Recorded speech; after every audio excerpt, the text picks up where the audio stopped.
Question of Ambedkar भवन eight जितानी Jhansi road, ये file मैंने निकलवा के देख ली है। ठीक है, ये रिनोवेशन हम करेंगे। अरे वाह, कि सफाई कर्मचारी और वाल्मीकियों का ये हिंदुस्तान कभी कर्ज नहीं उतार सकता।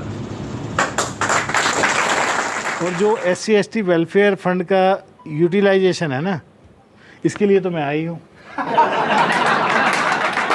दलित दस्तक फिर से आ गया है लेकर अपना बहुजन कैलेंडर 2023 का बहुजन कैलेंडर। इस बार के कैलेंडर में होगा बहुत कुछ खास। जानिए उन बहुजन स्थलों के बारे में जो महत्वपूर्ण हैं। बुकिंग करने के लिए दिए गए नंबर पर संपर्क करें या व्हाट्सएप करें।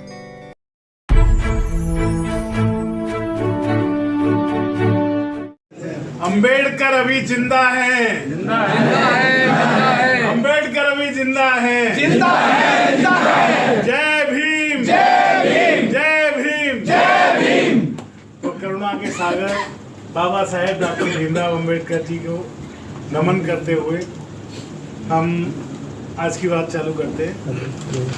देखिए, हम एक ऐसे मुल्क के बाशिंदे हैं जहाँ की अपनी एक परंपरा रही है, जहाँ की अपनी एक विरासत रही है, और विरासत में कई बार तो हमें फक्र भी होता है जब उस विरासत में वो झूठ या सच ये सुनने को मिलता है कि वासुदेव कुटुंबकम।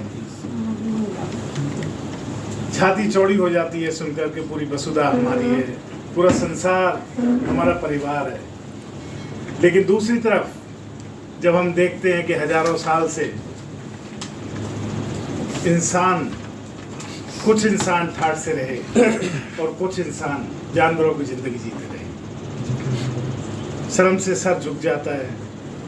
और ऐसे देश में हम लोग रहे, और ऐसे देश में इस इंसान और इंसान के बीच की खाई को पाटने का काम, उस इंसान और इंसान के दर्द को समझने का काम अगर किसी ने किया तो वो पहले शख्स थे तथागत बुद्ध।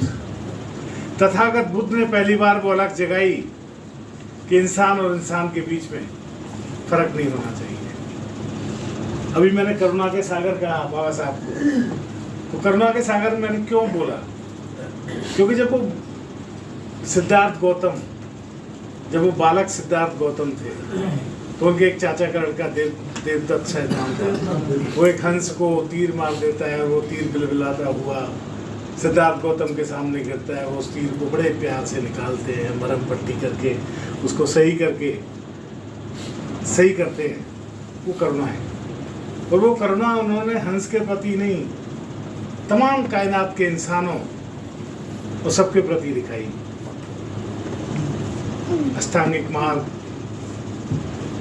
दुनिया जहान की यूनिवर्सिटीज उनके जो पिटक थे उस पर बनी, और आगे उसी में संत रैदास, संत कबीर, ज्योतिबा फूले, सावित्रीबा फूले की बात करते हैं।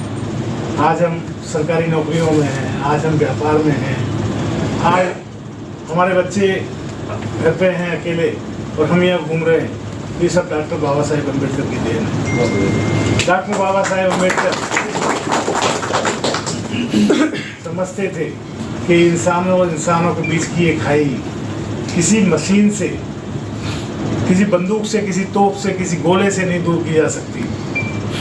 इसलिए उन्होंने अपनी कलम को ही एक औजार बना लिया और एक संविधान रूपी एक ऐसा हथियार हमें दे गए जिसका कोई मुकाबला नहीं है। उसको कहते भारत का संविधान।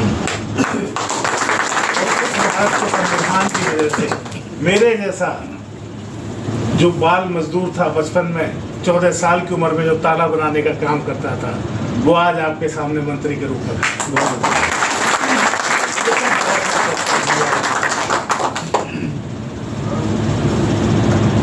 डॉक्टर बाबा साहेब अम्बेडकर को मैं पुनः नमन करता हूँ, और मंत्री बनने में मैं अपने नेता और राजनीतिक गुरु अरविंद केजरीवाल जी को भी धन्यवाद करता हूँ कि उन्होंने मुझे जिम्मेदारी दी।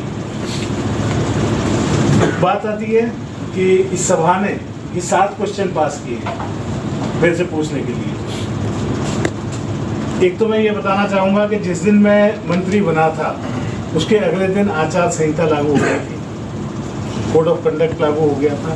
एमसीडी का चुनाव का सबको पता है, और कल ही वो विड्रॉ हुआ है, यानी आज मेरा पहला दिन था। मैं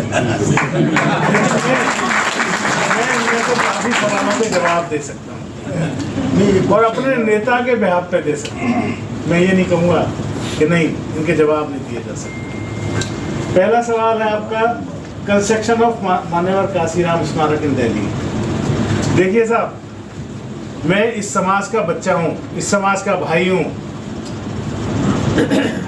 लेकिन जो बात सही हो वही समाज में रखनी चाहिए। ना मैं समाज को बरगलाऊंगा, ना पार्टी को बरगलाऊंगा। हमारे पास भूमि नहीं है सर, डीडी हमारे हाथ में नहीं है, जमीन हमारे हाथ में नहीं है। हम किसी कोई स्मारक बनाने के लिए हम पैसा तो दे सकते हैं, जमीन नहीं ला सकते। जमीन हमारे पास है ही नहीं। तो इसको हम आपके सहयोग से सेंट्रल गवर्नमेंट को लिखेंगे, करेक्ट, और मिलके करेंगे।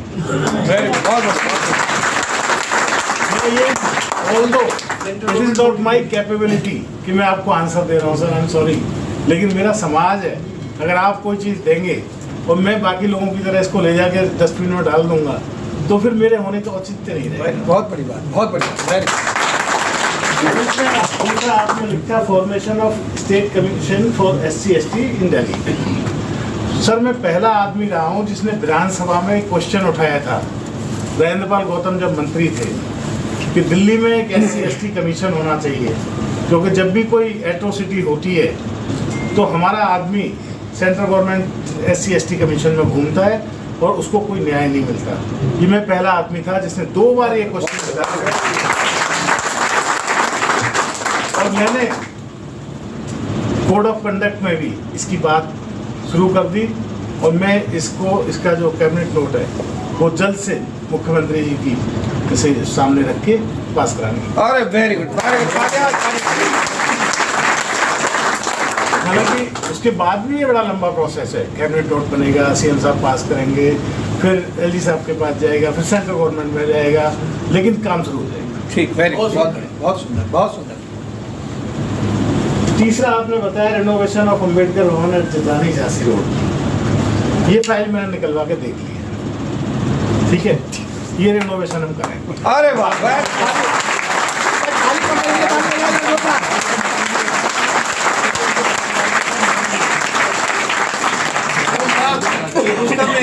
पहले ही हफ्ते में फाइल मेरे सामने निकल। Very good. और फ्राइडे को हमने कमर्शन बोस साहब को और उनके 4-5 लोगों को सेक्रेटरी बुलाया। Good, very good. जो एम्प्लॉय के बारे में आपने लिखा है, सफाई कर्मचारियों के बारे में लिखा है, ये 25 लाख एम्प्लॉय वाला तो पूरे इंडिया का मामला है, और सफाई कर्मचारी वाला MCD में कुछ ना कुछ इसको बेटर करेंगे। लेकिन मैं एक ही बात कहूँगा कि सफाई कर्मचारी और वाल्मीकियों का ये हिंदुस्तान कभी कर्ज नहीं उतार सकता। इसको उतारना चाहिए, हम सबको मिलके, सारी सरकारों को बिल्कुल उतारना चाहिए। मैं सिर्फ इतनी बात कहूँगा, इसमें बहुत ज़्यादा मेरे पास जवाब नहीं है।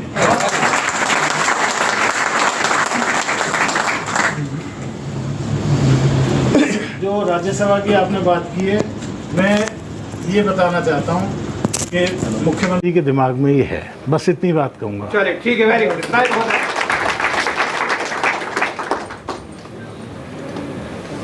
और जो SC/ST वेलफेयर फंड का यूटिलाइजेशन है ना, इसके लिए तो मैं आई हूँ।